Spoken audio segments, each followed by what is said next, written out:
Hello, everybody. This is going to be 2.5 Economic and Social Life in the Colonies. So let's do some comparing and contrasting of the colonies a little bit. And we're going to start with a quote from Adam Smith in The Wealth of Nations. This is where we get a lot of the idea of modern capitalism from, is Adam Smith's Wealth of Nations. He's an economist, and he said consumption is the sole end and purpose of all production, and the interest of the producer ought to be attended to, only so far as it may be necessary for promoting that of the consumer. So he's saying basically that we should make sure that we are making a good economy along with making a good society, and that perhaps even good economies make good societies. So our objectives, we are going to analyze the economic relationship between England and the colonies. We're going to explain the impact of geography on the economies of the New England, Middle, and Southern colonies. And we are going to compare and contrast differences in the social structure of the three major colonial regions, that being New England, the Middle colonies, and the Southern colonies. So let's first look at England and its economy. The economy that they had in colonial America is what is known as mercantilism. Mercantilism is the belief that every country makes its money by building up its industries and exporting more than it imports. You always want to be selling more than you're buying in a mercantilist economic system. Especially stuff like silver and gold. That's the real stuff you want, but any sort of good that you can export is good. So basically, it is a race. To put simply, it's a race between countries. It is a competition where all countries are trying to make the most money, be the wealthiest, beat out all the rest, and every other country is trying to win this race, usually by exporting the most and importing the least. And colonies are great for a mercantilist economy because if England has a British colony, they are allegedly, supposedly, only allowed to trade with the mother country. And so you can send your people to work there and you gain all the benefits of it. So most colonists were farmers thanks to the large amount of land. And so in this model, workers in America would farm or cut down trees or mine minerals, and these raw materials would be sent to England, and there they would turn these raw materials into finished goods, and often they would sell these finished goods back to America. So if you wanted a teapot in America, you were probably going to have to do all the work to find the goods to make this teapot, ship it off to Great Britain. Great Britain would turn it into a teapot, sell it back to you. It was not a great deal for farmers or for Americans in general. It's sort of like Minecraft, except without the fun of being able to craft anything.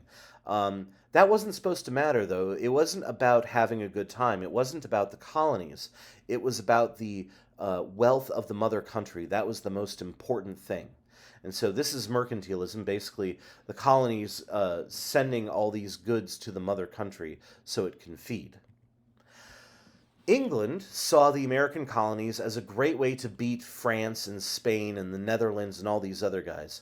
And the British lawmakers, known as Parliament, the House of Lords and the House of Commons, saw them this way too. They wanted to use the American people and American goods to build a navy that would beat their enemies and to build an economy that would beat their enemies as well.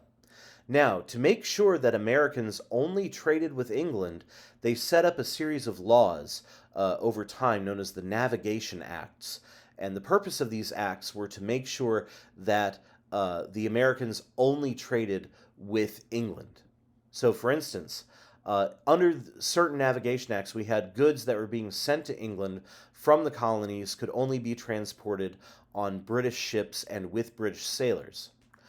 They had to give their best goods like sugar, tobacco, cotton, and indigo only to England. They could not trade with other countries, even if other countries would give them a better deal.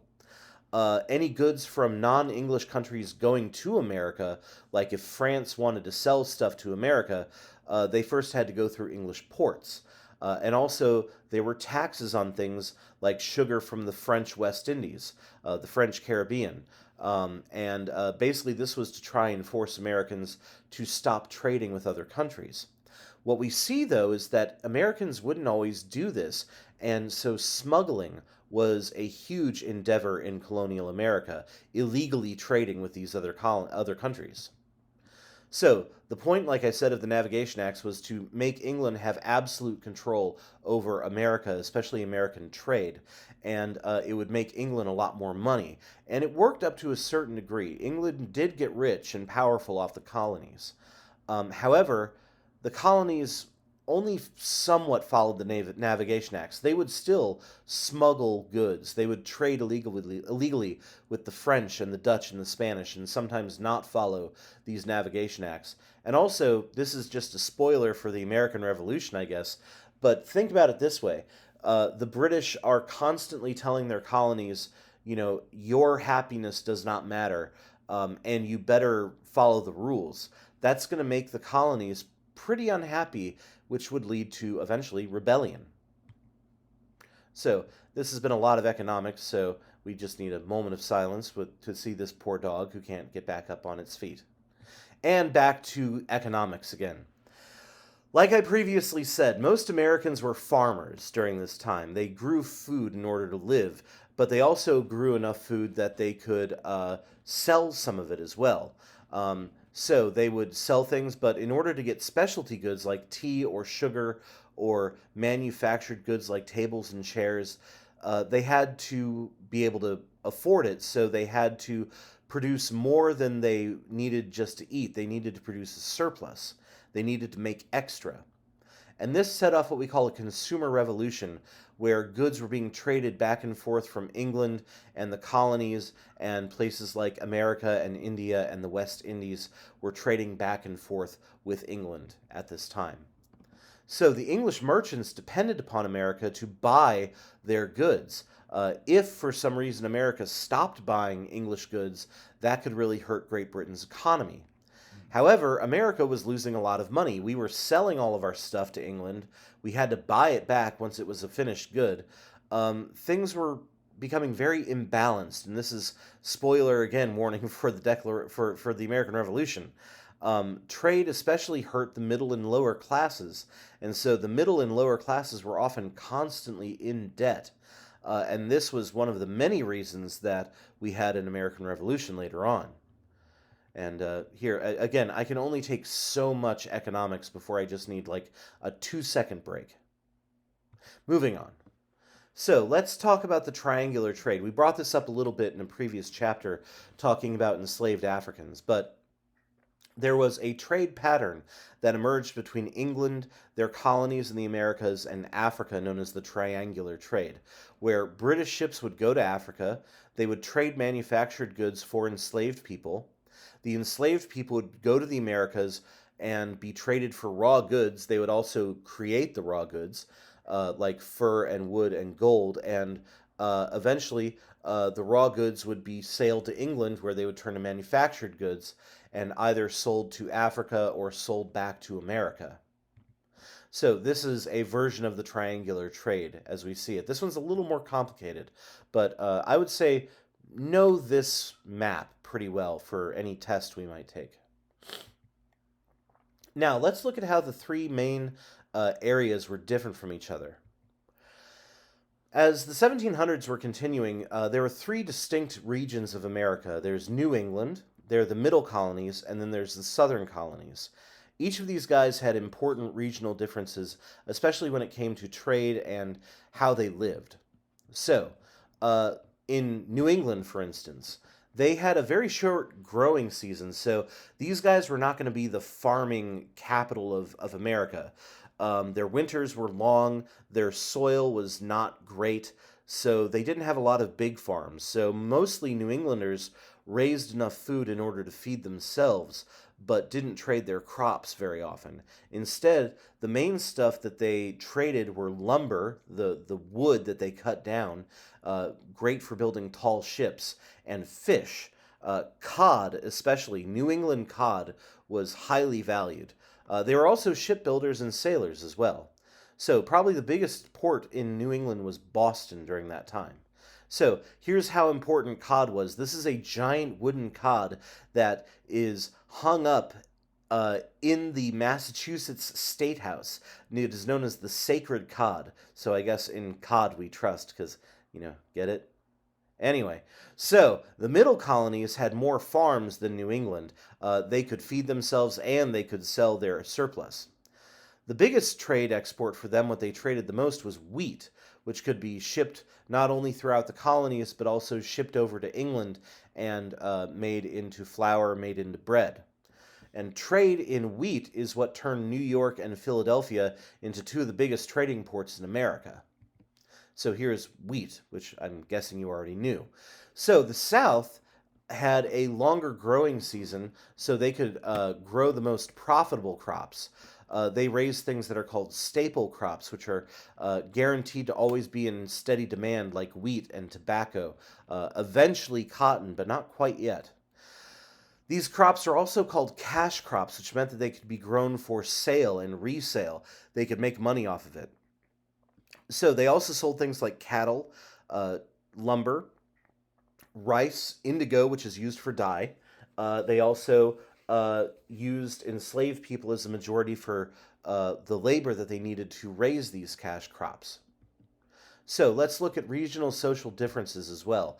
The African American population differed by geographic areas. So I think I mentioned this before in the previous section, but there were fewer enslaved people in New England and the middle colonies. They were not completely without slavery, but there were fewer of them. Most enslaved people lived in the South. Most immigrants who came to the South were young single Englishmen. Most families tended to go to New England. This is partially just a quirk of religion and who moved where. Virginia saw a lot of young, hungry men coming over, single men trying to sort of build a new life. In New England, it worked better if you had a family with you. There are also more women in the North than in the South. There are some stories I heard about of what were called tobacco brides, where they were so short on women in the South that they actually brought women over from England to get married and live in the South, in Southern America.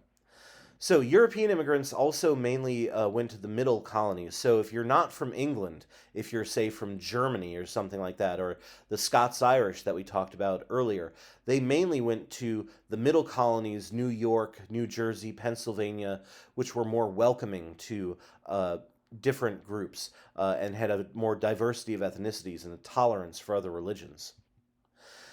The middle colonies were more popular, so like New England what no while the sorry let's start again.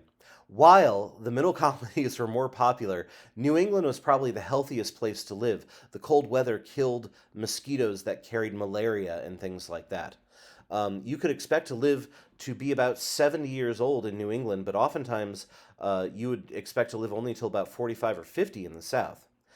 New England had a huge population growth thanks to the fact that there's a more equal number of women and men. So they got married, they had lots of kids in New England. Now, women had it differently in America. Most women were legally dependent on men. So basically, when you got married, you became almost your husband spoke for you. If you were unmarried, your father spoke for you, or an older brother spoke for you. Women were mainly confined to the house. Married women were not allowed to vote. They could not own property in many cases. They couldn't run for office or serve in a jury. They were mostly in charge of the home, cooking, sewing, raising the kids. So here's a New York Dutch family in the 1700s, the women doing sewing within the house while the dad reads the paper. However, women did have more rights in the South. Now, cities and towns grew up differently in different regions too. So New England towns are generally very well thought out, well planned, laid out in advance. They also demanded that small towns in New England have a certain amount of money put aside for a church and for a school. Meanwhile, in the South, there are very few cities and very few towns. This meant that they had big plantations that went for miles and very few big cities. The only big cities were places like Charleston, South Carolina, and New Orleans, which was not even America yet, mostly Charleston, maybe Savannah, Georgia, and Atlanta, possibly. New England was more economically equal, but you saw a lot more economic inequality in the South, where you had very rich plantation owners and then the very poor farmers in the backwoods who were basically just trying to scrounge out a living. So here's what a New England town could look like. You can see the church, the town hall, the school, streets laid out in a very neat, orderly fashion. The southern colonies did not look like that. Now, New England also had more schools. Like I said, there were certain laws that were passed that required towns to provide schooling, and this goes back to the fact that they were Puritans. And Puritans believed that you don't get answers necessarily from ministers, you get it from reading the Bible. And so, if you want kids to read the Bible, you need schools. So, most of these schools were set up in New England to make sure that boys could read the Bible. Some young boys and girls got basic schooling in schools run out of homes by women. These are known as dame schools because the dames ran them. So this is what a dame school could look like. Outside of New England, most kids who learned were homeschooled. They might have parents teach them, private tutors. Some wealthy children were lucky enough to have a library in their house. Most rich kids, however, were not sent off to school in America. They would be shipped over to England and to Europe for their education instead. Now, most colonies were also, or I'm sorry, most colleges were small. The first college in America was Harvard University.